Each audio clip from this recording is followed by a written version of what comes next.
জিবরিল আমিন আল্লাহকে বলছেন, আল্লাহ তুমি নাকি জান্নাত বানাইছো?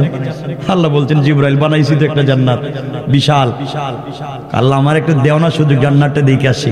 আল্লাহ বলেন, জান্নাত দেখার দরকার নাই, পরে দেখো, আমি একটা মাঠ বানাইছি, এই মাঠটা দেখে আসো। আল্লাহ আপনি কি বলেন? আমাকে 600 নূরের ডানা আপনি দিয়েছেন। আমি পৃথিবীর যে কোনো জায়গায় দাঁড়াইয়া ডানাকে যদি এভাবে করি, তাহলে পৃথিবীর এক প্রান্ত থেকে অপর প্রান্ত লাগাল পাই। সুবহানাল্লাহ বললেন না? আমি বিশাল। আমি যদি আমার 600 নূরের ডানা দিয়ে একবার টান দেই, যে স্পিরিট হয়, একসাথে 1000 কিলোমিটার জায়গা যাওয়া যায়। সুবহানাল্লাহ বলেন। আমি বিশাল কিছু, আর আপনি মাঠে পাঠাইতেছেন আমারে, এই মাঠে গিয়ে আমি কি করবো? আল্লাহ বলেন, দেখে আস মাঠটা কেমন। জিবরিল আমিন মাঠে গেছেন। অন্ত জিবরাইল মাঠে গিয়ে মসজিদ নামক মাঠে গেছেন, চিন্তা করছে একটা মাঠে আইছে, আমার ডানা মেলছে। তিনি বলতেছেন, জিবরিল আমিন বলেন, আমি এক চোখের পলকে 1000 বছরের রাস্তা যাই। এই 6000 নূরের ডানা দিয়া 70 বছর মসজিদ নামক মাঠে 24টা ঘন্টা প্রস্রাব টয়লেট তো কিচ্ছু আমার জীবনে নাই, ঘুমও নাই, শুধু উঠাইলাম আর নামাইলাম। 24টা ঘন্টায় 70টা বছর দৌড়াইলাম, কিন্তু মসজিদ নামক মাঠের কুল কিনারা পাইল না। আল্লাহু আকবার বলেন না? আল্লাহ বলছেন, ওয়ালাদাইনা মসজিদ, এই মাঠ দিস। চিন্তা করেন কি অবস্থা হবে আমাদের। আমার মুসলমান বন্ধুগণ, গভীর মনোযোগ। আল্লাহ পাক রব্বুল ইজ্জত ওয়াল জালাল বলছেন, গোলাম রে, আমি তোমাদেরকে যে জান্নাত দিব, দারুস সালাম নামক জান্নাত দিব, নিরাপত্তার ঘর দিব। কেমন করে আল্লাহ দিবেন, ওখানে সংক্ষেপ করে কথা বলি। আমার বন্ধুগণ মনে রাখবেন কথাগুলা। কিয়ামতের দিনে হিসাব নিকাশের পরে জান্নাতীরা যখন জান্নাতে চলে যাবে, জাহান্নামীরা জাহান্নামে চলে যাবে, এমন সময় আল্লাহ তাআলা জান্নাতীদের সামনে হাজির হবেন আর ডেকে ডেকে বলবেন, ও জান্নাতীরা তোমরা বলো, আমি আল্লাহ কোরআনে কারিমে জান্নাতের যত নিয়ামতের বর্ণনা দিয়েছিলাম, জান্নাতে আসবার পরে তোমরা তা পেয়েছো না কম পেয়েছো? সকল জান্নাতীরা এক বাক্যে জবাব দিবে, আল্লাহ তাআলা কোরআনে কারিমের ভিতরে আপনি জান্নাতের নাজার নিয়ামতের যে বর্ণনা দিয়েছেন, জান্নাতে আসার পরে তার চাইতে 97 গুণ বেশি পেয়েছি। আল্লাহ বলবেন, জান্নাতীরা আর কিছু চাবে কি? আর তোমাদের মনের বাসনা ইচ্ছা কি এমন কিছু আছে, চাও? জান্নাতীরা বলবে, আল্লাহ তাআলা একটা গাড়ি বলে 97টা দিয়েছেন, একটা বাড়ি বলে 97টা দিয়েছেন, এক যা বলেছেন 97 গুণ দিয়েছেন, 10 যা বলেছেন তাকে 97 গুণ বাড়িয়ে বলেছেন। আল্লাহ তাআলা আর কি চাই? আর তো কিছুই লাগবে না, আর কিছুই তো চাওয়ার মতো নাই। আল্লাহ ডাক দিয়া বলছেন, জান্নাতীরা রে, খুঁজে দেখো আর কিছু চাওয়ার আছে কি? জান্নাতীরা বলবে, আল্লাহ তাআলা আর কিছু জানি না। এমন সময় সমস্ত জান্নাতীরা সাধারণ পাবলিক একত্রিত হয়ে আলিম ওলামাদের কাছে যাবে, মুল্লা মৌলবীদের কাছে যাবে আর বলবে, হুজুর আপনাদের ওয়াজ শুনে শুনে, আপনাদের কথা শুনে শুনে, আপনাদের আলোচনা শুনে শুনে জান্নাত পর্যন্ত আসলাম। জান্নাতের নিয়ামতগুলো পেয়েছি, জান্নাতের হোর গিলমান পেয়েছি, জান্নাতের আঙ্গুর আপেল পেয়েছি, জান্নাতের বিল্ডিং বালাখানা পেয়েছি। আল্লাহ আমাদেরকে বলতেছেন, আর কি চাইবো? আমরা জানি না আল্লাহর প্রশ্নের জবাব কেমনে দিতে হয়, আমরা জানি না। আপনারা আল্লাহর প্রশ্নের জবাব দিন। এমন সময় সমস্ত উলামায়ে কেরাম একত্রিত হয়ে আল্লাহর দরবারে ডাক দিয়া বলবেন, আল্লাহ তাআলা দুনিয়ার জমিনে তোমার ইবাদত করেছি, জান্নাতে আসার পরে জান্নাত দিয়েছো, জান্নাতের হোর গিলমান পেয়েছি, আঙ্গুর আপেল পেয়েছি, বিল্ডিং বালাখানা পেয়েছি।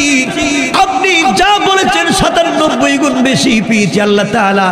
ওগুলার জন্য দুনিয়ার জমিনে ইবাদত করি নাই। দুনিয়ার জমিনে যথেষ্ট বিল্ডিং ছিল, দুনিয়ার জমিনে যথেষ্ট সুন্দরী নারী ছিল, দুনিয়ার জমিনে যথেষ্ট আঙ্গুর আপেল ছিল। আল্লাহ তাআলা দুনিয়ার সৌন্দর্য, দুনিয়ার টাকা পয়সা সব কিছুকে লাত্তি দিয়ে ফেলে দিয়েছি। গভীর রজনীতে তোমাকে না দেখে তোমার কদমে সিজদা করেছি। আয় আল্লাহ তাআলা, তোমাকে না দেখে তোমার হুকুম পালন করেছি। হারাম খাই নাই, হালাল ছাড়ি নাই, সালাত ছেড়ে দেই নাই, অন্যায় পথে যাই নাই, সকল কাজে তোমার আনুগত্য প্রকাশ করেছি। জান্নাতের ভিতরে চলে এসেছি আল্লাহ তাআলা, সব নিয়ামত পাইলাম। এখন পর্যন্ত যেই রবের কদমে গভীর রাত্রে সিজদা দিলাম না দেখে, এই রবের দিদার লাভ করতে পারলাম না। আল্লাহ তাআলা জান্নাতের কোনো নিয়ামতের প্রয়োজন নাই, প্রয়োজন বোধে আমাদের সকলকে জাহান্নামে নিক্ষেপ করে দাও। তবে জাহান্নামের এমন গর্তে নিক্ষেপ করে দিবা যেখানে পড়ে গেলে দুইটা নয়ন ভরে আমরা আমাদের রবকে দেখতে পারি। কোন সুবহানাল্লাহ। আল্লাহ ডাক দিয়ে বলবেন, জান্নাতীরা রে, দুনিয়ার জমিনে আমাকে না দেখে ইবাদত করেছো, জান্নাতের ভিতরে আসার পরে আমি আল্লাহকে না দেখে অভিমান করে জাহান্নামের কথা বলে লাভ নাই। আমি আল্লাহ তোমাদেরকে চিনি। দুনিয়ার জমিনে আমাকে পাওয়ার জন্য অনেক কষ্ট করেছো গোলাম, আর কষ্ট করতে হবে না। আমি আল্লাহ রব্বুল ইজ্জত ওয়াল জালাল তোমাদেরকে বলছি, গোলাম রে, জান্নাতের ভিতরে একটা জান্নাত আছে যার নাম দারুস সালাম। ওই দারুস সালাম নামক জান্নাতের ভিতরে আমি আল্লাহ একটা প্রোগ্রামের আয়োজন করতে যাচ্ছি। ওই জান্নাতের ভিতরে আমি আল্লাহ থাকবো দাঁড়ায়া, তোমরা থাকবে চেয়ারে বসা। ওই সময় আমি আল্লাহ তোমাদের সঙ্গে দেখা করব আর তোমাদেরকে সালাম দেওয়ার ওয়াদা দিলাম। যাও যাও, দারুস সালাম নামক জান্নাতে তোমাদের সঙ্গে আমার দেখা হবে। আমার বন্ধুগণ, সংক্ষেপ করে বলি, এই দারুস সালাম নামক জান্নাতের ভিতরে আল্লাহ প্রোগ্রামের আয়োজন করলেন, বিশাল বড় স্টেজ করলেন, লক্ষাধিক আম্বিয়া কেরামের জায়গা হয় এমন স্টেজ করলেন। সকল পয়গম্বরের এই স্টেজে বসে গেলেন। কোটি কোটি জান্নাতীরা সামনের চেয়ারে বসা, এক একজন আপন আপন চেয়ারে বসা। জান্নাতুল ফিরদাউস থেকে মিশকে আম্বরের স্তূপ এনে ভেঙে দেওয়া হলো। গোটা প্রোগ্রাম জান্নাতুল ফিরদাউসের মিশকে আম্বরের গ্রানে মুখরিত হয়ে গেল। সবাই যখন বসা, বিশেষ অতিথি বসা, প্রধান অতিথি বসা, সভাপতি নাই, এখনো আসেন নাই, জান্নাতীরা চেয়ারে বসে আছে। দারুস সালামে আল্লাহকে দেখতে চাই। এমন সময় আল্লাহ রাব্বুল ইজ্জত ওয়াল জালাল দারুস সালামে জান্নাতের পর্দাটা সরাইয়া নিজে দাঁড়িয়ে থেকে বসা জান্নাতি গোলামদেরকে সালাম দিবেন। কোন সুবহানাল্লাহ, আল্লাহু আকবার। সালামের একটা তাফসীর আছে। আল্লাহ যে বলছেন দারুস সালাম, সালামের আরেকটা তাফসীর আছে যে সালামটা কেন আল্লাহ দিবেন। এই সালামটা আদায় করেছিলেন বিশ্বনবী যখন মেরাজে গিয়েছিলেন, আল্লাহকে বলছিলেন সালামের ব্যাপার একটা কথা হয়েছিল, এদিকে গেলে আমার আরেক ঘন্টা লাগবে। এজন্য রাসূল কেমনে সালামটা আদায় করছেন আল্লাহর কাছ থেকে, এই বিষয়টা বাদ আজকে রাইখা দিলাম। আর শোনেন, 11:30 হয়েছে, আমি কয়েক মিনিট রাইখা দেব না। আমি কি প্লাস্টিক? অসুস্থ, আসতে চাইছিলাম না। শোনেন, জান্নাতে যে সালাম হবে, এই সালামটা আর রাসূল আদায় করছেন মেরাজে। কোনো কথা নাই, তো নির্বাচন করছে। আপনাদেরকে ভালোবাসি, এর অর্থ এমন ভালোবাসা নয় যে আমিও মরে যেতাম আপনারা মরে যেতেন। আমরা বেঁচে থাকতে চাই, ভালো কাজ বেশি দিন করতে চাই। একদিন খুরমা পোলাও ইচ্ছা মতো খাইলেন, আর পরের দিন হসপিটালে গিয়ে 1 লাখ টাকা বিল দিয়ে এলেন। এই খুরমা পোলাওয়ের তো দরকার নেই, ঠিক কিনা বলেন? আমরা প্রতিদিন ভালো থাকতে চাই, ঠিক কিনা? এরপরে 12টার পরে কথা বলা, বুখারীর রিওয়ায়াত, খিলাফে সুন্নাহ, সুন্নতের খিলাফ। কারণ তখন হচ্ছে ঘুমানোর টাইম। আল্লাহ বলছেন ওয়াল্লাইলা লিবাসা, রাত্র হচ্ছে ঘুমানো। কারণ সারা রাত্রে আমি ওয়াজ করতে পারবো, আপনারা মাশাআল্লাহ শুনবেন, কিন্তু ফজরের নামাজে ইমাম সাহেব আর মুয়াজ্জিন ছাড়া কেউ নেই। তাহলে ওয়াজ দিয়ে লাভ হবে কি? আমি তো জান্নাতের কথা বলছি, কিন্তু নামাজে তো যাওয়া লাগবে। ইনশাআল্লাহ বলেন ইনশাআল্লাহ। যুবক ভাইদেরকে বলছি শোনো, এই আল্লাহ যদি বাঁচায় আমি বলবো না, এখন রাখলাম এই কথাটা রাখলাম এখানে, যে সালামটা কেমনে আনলেন। যখন রাসূল পাক মেরাজে গিয়েছিলেন আল্লাহর সামনে দেখা করতে, দুটো তাফসীর, কাবা কাউসাইনি আও আদনা, সামনাসামনি আল্লাহ এবং রাসূল কথা বলতেছেন। আল্লাহ নবীজিকে জিজ্ঞাসা করতেছেন, বন্ধু আপনি যে আমার বাড়িতে আইলেন, গ্রাম থেকে আইছেন, মক্কা থেকে, তো কিছু নিয়ে আইছেন নি? হাদিয়া, গিফট, উপহার, উপঢৌকন, না খালি হাতে আইছেন? নবীজি বলছেন, আল্লাহ আপনি কি আমার কি বোকা পাইছেন নাকি যে আমি খালি হাতে আসবো? অবশ্যই হাদিয়া, উপহার এনেছি। আল্লাহ বলছেন, কি হাদিয়া তুমি দুনিয়া থেকে নিয়ে আসছো? আমার নবী বলছেন, আত্তাহিয়াতু লিল্লাহি ওয়াস সালাওয়াতু তাইয়্যিবাত, আল্লাহ যত সালাত, যত সালাম, যত পবিত্রতা সব আপনাকে হাদিয়া করে দিল। আল্লাহ খুশি হয়ে গেলেন। আল্লাহ খুশি হয়ে সালাম দিলেন, আসসালামু আলাইকা আইয়ুহান নবিয়্যু, বন্ধু তোমাকে সালাম। আল্লাহ নিজের রাসূলকে সালাম দিয়েছেন, সালামের তো জবাব দেওয়ার কথা। নবীজি সালাম না দিয়া এবার বসে আছেন, চেহারা নিচের দিকে করে। তো আল্লাহ বলছেন, বন্ধু সালাম দিলাম আমি, সালামের জবাবটা দিলে না তুমি, মন খারাপ করে ফেলছেন? ফাতেমার কথা মনে পড়তেছে, মনে হয় বাড়ির কথা মনে পড়ছে, খাদিজার কথা, সালামের জবাব দিচ্ছেন। আমার রাসূল বলছেন, আল্লাহ তাআলা আপনি আমাকে ভালোবাসেন এতে সন্দেহ নাই, বিশ্বাস করি, কিন্তু আপনি আমাকে যেভাবে ভালোবাসেন আমি আমার উম্মতদেরকে আমার কলিজার চাইতে বেশি ভালোবাসি। আপনার বাড়িতে আমি আসছি, আপনি আমাকে কত কিছু উপহার দিচ্ছেন, কত কিছু জিজ্ঞাসা করছেন, আপনি আমাকে সালাম দিচ্ছেন, আমি কেমনে আমি সালামের জবাব দিব? আপনি এতক্ষণ কথা বলছেন, একটা বারও আপনি আমার গুনাহগার উম্মতের কথা জিজ্ঞাসা করলেন না। কেমন রাসূল, কেমন রাসূল! আপনি আমার উম্মতের কথা জিজ্ঞাসা করেননি, আপনি সালামের জবাব দিব আমি। আল্লাহ পাক আপনি আমাকে ভালোবাসেন হাবিবুল্লাহ, আমি আপনার সালামের জবাব ততক্ষণ পর্যন্ত দিব না যতক্ষণ পর্যন্ত আপনি আমার উম্মতকে সালাম না দিবেন। তোমার নবী যা ওখানে গিয়ে তোমাকে আমাকে ভুলে যায়। আল্লাহ বলছেন, বন্ধু তাবরানী riwayat, আমি তো তোমাকে সালাম দিলাম, উম্মতরে আবার কেমনে সালাম দিবে? আল্লাহ পাক আপনি আমাকে ভালোবাসেন, আর বন্ধু যদি রাগ করে আপনি তো রাগ ভাঙাবেনি, কেন আপনার বাড়িতে গিয়ে আমি রাগ করে যাব? আপনি আমাকে জমিন থেকে আসমান সব বাদ দিয়া সিদরাতুল মুনতাহা আরশে মুআল্লা নিয়ে এসেছেন, আমি কি রাগ করে যাব?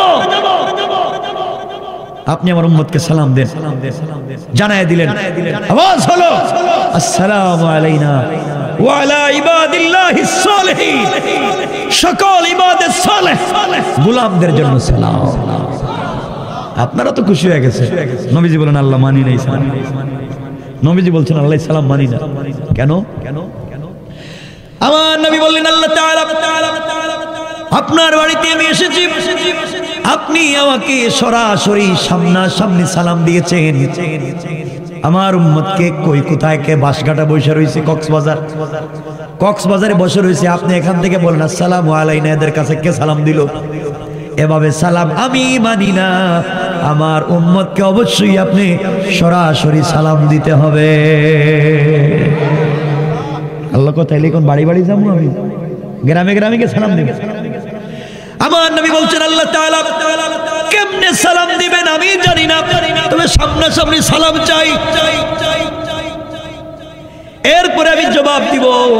আপনি আগে কথা দেন কেমনে সালাম দিবেন। আল্লাহ বলেন, বন্ধুরে কথা দিলাম, তাহলে দারুস সালামে আমি যখন প্রোগ্রামের আয়োজন করব, ওই সময় আমি আল্লাহ কথা দিলাম তোমার উম্মতেরা থাকবে বসা, আর আমি আল্লাহ দাঁড়ায়া দাঁড়ায়া সামনাসামনি সালাম দেওয়ার ওয়াদা দিলাম।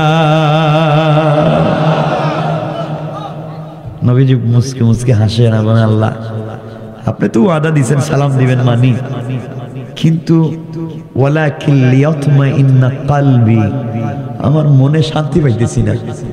কি শান্তি পাইতেছ না? আল্লাহ একটু দলিল দেন, একটু প্রমাণ লিখে দেন, সালাম যে দিবেন কাগজে লিখে দেন।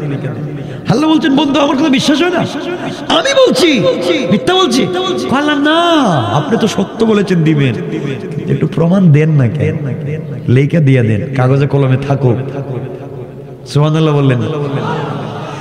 আমার আল্লাহ আয়াত নাযিল করে জানায়া দিলেন তাহিয়াতুহুম ইয়াওমা ইয়ালকাউনাহু সালাম।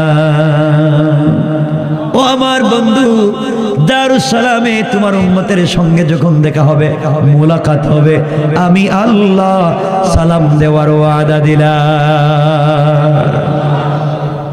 এই সালাম লম্বা আলোচনা। যাই হোক দারুস সালামে আল্লাহ দাঁড়িয়ে আছে, বিশ্বনবী বসা, পর্দাটা সরাইয়া তাকাচ্ছেন। রাসূল বলতেছেন আল্লাহ মনে আসেনি, এই যে মনে আসেনি, সালামের কথা মনে করে দিতেছেন, মনে আসেনি সালাম যে দিবেন বলছিলেন। আল্লাহ ওই সময় সালাম দিলেন, আসসালামু আলাইনা, এভাবে বললেন না, আল্লাহ বলেন আসসালামু আলাইকুম ইয়া ইবাদি। আল্লাহ বললেন ও গোলাম, তোমাদেরকে আমি রব সালাম দিলাম। জীবনে রবকে কোনোদিন চর্ম চোখ দিয়া দেখি নাই, ওই জায়গায় রবকে যখন সরাসরি দেখব তখন জান্নাতের কন্ডিশন কি হবে ওই সময় ছাড়া কেউ বলতে পারবে না। আল্লাহু আকবার। সরাসরি বিশ্বাস হয় না আপনাদের? আরে রবকে দেখা যাবে না, দুনিয়ায় দেখার সুযোগ নাই, চর্ম চোখ দিয়ে দেখা যাবে না, দারুস সালামে দেখব। আল্লাহ সভাপতির চেয়ারে বসে যাবে, সমস্ত অতিথিরা বসা, জান্নাতীরা আল্লাহর চেহারার দিকে তাকাচ্ছে, কেমন আল্লাহ, কেমন আল্লাহ, কত সেজদা দিলাম। আজকে যদি সেজদার সুযোগ থাকতো আমরা আজকেও সেজদা দিতাম, কিন্তু আল্লাহ তো নিষেধ করে দিয়েছেন, সেজদা আর নাই। আল্লাহ বলছেন কি আমার চেহারার দিকে তাকাচ্ছ কেন? নবীজি বলতেছেন আল্লাহ, নবীজি তো বসা, সভাপতি এখানে, প্রধান অতিথি কাছে বসছেন না? আল্লাহ বলতেছেন, রাসূল সভাপতিকে বলছেন আল্লাহ এই যে মনে আসেনি আমার যে কথা দিছিলেন, আমার উম্মতের সঙ্গে দেখা হইলে আপনি নাস্তা করাইবেন, খাওয়াইবেন বলছিলেন, কই নাস্তাটা দিয়ে দেন আমার উম্মতের। সুবহানাল্লাহ বললেন। নাস্তার ব্যবস্থা দেখেন না, সূরা রহমান খুলেন, আমার আল্লাহ বলছেন ও হুরের গেলমানেরা কোথায়, আমি আমার জান্নাতি গোলামদের সঙ্গে ওয়াদা দিয়েছি, দারুস সালামে দেখা হলে তাদেরকে নাস্তার ব্যবস্থা করে দিব। আসো তোমরা কোথায়? দুনিয়ার মাটির চিপে রস বের করে খাই বানাইয়া খামির বানাও, এটা দিয়ে তোমরা রুটি তৈরি করো, কারণ মাটির রসের ভিতরে আছে আঙ্গুরের রস, আপেল রস, মালটা, বেদানা, ডালিম আসেনি, সব কিছু নির্যাস আছে। রুটি তৈরি করো আর সকল প্রকারের মাছের কলিজা বুনা করে আমার এক একজন জান্নাতীর সামনে ৮০,০০০ কর্মচারী, ৮০,০০০ খাদেমা, এক একজন জান্নাতের সামনে দুই হাতে ১,৬০,০০০ নাস্তার প্লেট নিয়া এক একজন জান্নাতীর সামনে হাজির হয়ে যা। এত নাস্তা কেমনে খাইবেন? এক একজন জান্নাতীর সামনে ১,৬০,০০০ নাস্তার প্লেট। আল্লাহ রাব্বুল ইজ্জত ওয়াল জালাল বলবেন তোমরা নাস্তা করো, আপনারা চিন্তা করবে না হারে এত নাস্তা তো খাওয়া যাবে না, কিছু রেখে দেই। আমার যদি ছেলে আসে, আমার যদি নাতি আসে, ছেলের বউ আসে, তাদেরকে মেহমানদারি করতে হবে, এই জন্য কিছু ফ্রিজে রাখবার দরকার আছে না নাই? আছে। এখানে ফ্রিজ কোন কোম্পানি দিব? আছে। এখানে ফ্রিজ পাইবেন কেমনে? আল্লাহ রাব্বুল ইজ্জত ওয়াল জালাল বলবেন গোলাম রে ১,৬০,০০০ নাস্তার প্লেট তোমাকে আমি দিতে পেরেছি বন্ধু, চিন্তা করো না, তোমার আত্মীয় স্বজন, তোমার ছেলে, তোমার নাতি যে আসুক না কেন, আমি আল্লাহ সবার জন্য আরো ১,৬০,০০০ করে নাস্তার প্লেট রিজার্ভ করে রেখে দিয়েছে। কোন সুবহানাল্লাহ।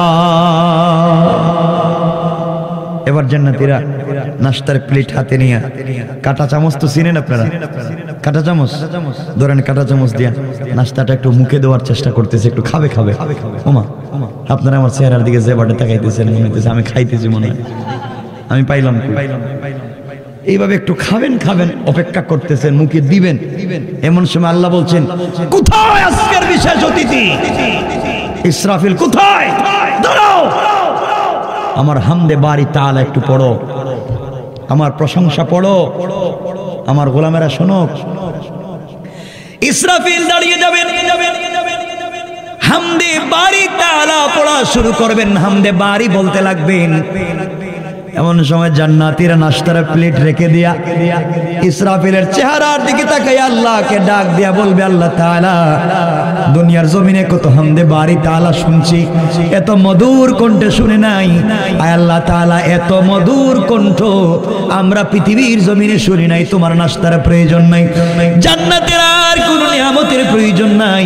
আল্লাহ তাআলা, কোটি বছর যদি চলে যায় আমাদের পেটে খিদা লাগবে না। এইভাবে যেন ইসরাফিল হামদে বারি তাআলা পড়ে যায়। কোন সুবহানাল্লাহ।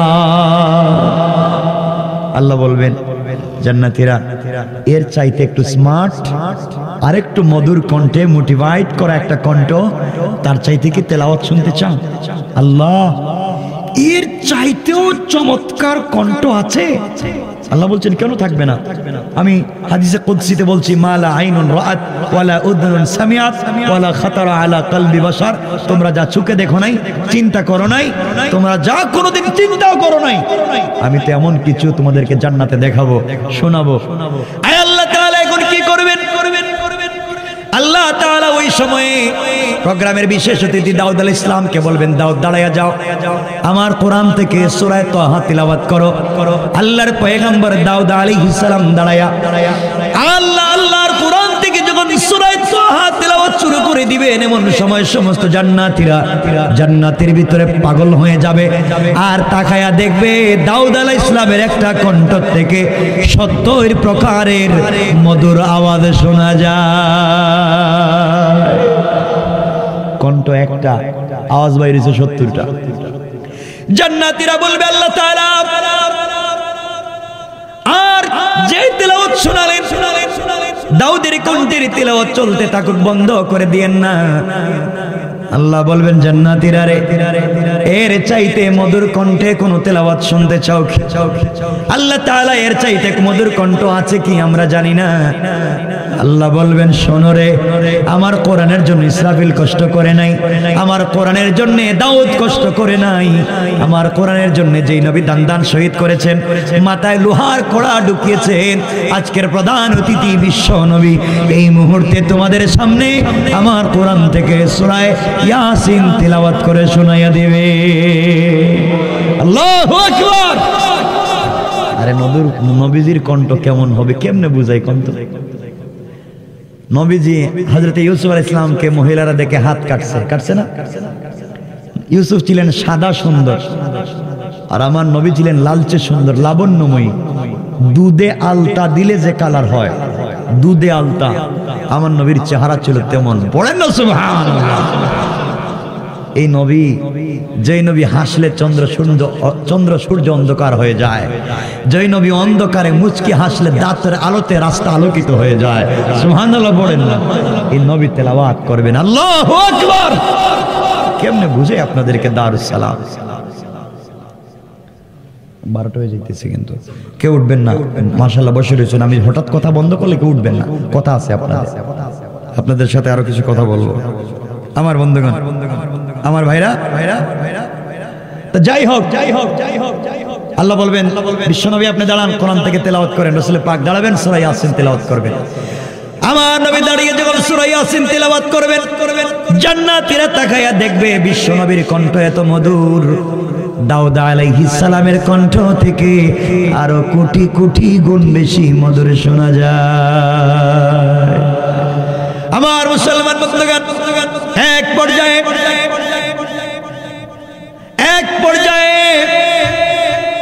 আল্লাহ বলবেন, জান্নাতীরা এর চাইতে মধুর কণ্ঠে তেলাওয়াত শুনতে চাও কি? জান্নাতীরা বলবে, আল্লাহ তাআলা এর চাইতে মধুর কণ্ঠ আছে কি?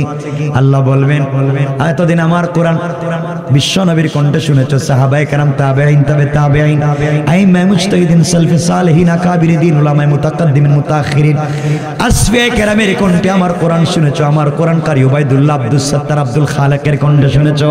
আমার কোরআন কারি আব্দুল বাসিতের কণ্ঠে শুনেছো। গোলাম রে, আমি আল্লাহর কণ্ঠে আমার কোরআন শুনো নাই, আমি কত কথা দিয়েছিলাম দারুস সালামে তোমাদের সঙ্গে দেখা হলে তেলাওয়াত করে শোনাবো। এই মুহূর্তে আমি আল্লাহ আমার কোরআন থেকে সূরা রহমান তেলাওয়াত করে তোমাদেরকে শোনাতে চাই। আল্লাহ নিজে তেলাওয়াত করবেন। ওই সময় আল্লাহ তেলাওয়াত করতে গিয়ে আর রহমান পড়তে হবে না, আল্লাহ পড়বেন আনার রহমান, আনা আমি রহমান, এই বলে তেলাওয়াত শুরু করতে যাবেন। আমার বন্ধুগণ, দুনিয়ার জমিনে পাবলিক তিলাওয়াত করলে মানুষ হার্ট অ্যাটাক করে, পাবলিকের তেলাওয়াতে সহ্য করতে পারে না। আর জান্নাতে তেলাওয়াত করবেন কে? কথা বলেন না কে? সুতরাং আসুন, আর লম্বা করতে চাই না, এখানে রাইকা দিতে চাই। আল্লাহ তিলাওয়াত করবেন, ওখানে থাকো। আল্লাহ যদি বাঁচায়, আমরা যদি আগামীতে আবার আলোচনা শুরু করতে পারি আল্লাহ কেমনে তিলাওয়াত করবেন, আমরা এখান থেকে আলোচনা শুরু করব। এখানে রেখে দিলাম, আল্লাহর তিলাওয়াত চলুক। আল্লাহর প্রোগ্রাম চলতেছে, সভাপতি, প্রধান অতিথি, বিশেষ অতিথি সবাই বসা। আপনারা কই? আমরা বসে থাকবো না সেদিন? কথা বলেন নাকি? ইনশাআল্লাহ বলেন না? যেতে চাই কি চাই না? দারুস সালামে যেতে চাই, এই প্রোগ্রামে অংশগ্রহণ করতে চাই, এটাই আমার আলোচ্য বিষয়। আমার বন্ধুগণ, এখন দুনিয়া বহুত আলোচনা আমরা শুনলাম, বহুত আলোচনা শুনবো, আমাদের চলতে থাকুক। জান্নাতে আল্লাহর প্রোগ্রাম চলবে, এখানেই থাকুক। পাবলিক আলোচনা করলে কেমন হয়? আর আল্লাহ নিজে তিলাওয়াত করবেন, কতদিন করবেন? জান্নাতের মানুষ কতদিন অজ্ঞান থাকবে? যেদিন আল্লাহ প্রোগ্রাম শেষ করবেন সেদিন কি হবে? কালার কেমনে চেঞ্জ হবে? আমাদের আল্লাহর কাছে দরখাস্ত আসবে, স্লিপ আসবে, চিরকুট আসবে, থেকে এগুলো সব থাকুক। রাইকা দিলাম। আমার জন্য দোয়া চাই, আপনাদের জন্য দোয়া থাকলো। কতক্ষণ আলোচনা হয়েছে, অনেক লম্বা, আর কথা বলবেন না। আমার জন্য দোয়া করবেন, কি উঠবেন মাশাআল্লাহ।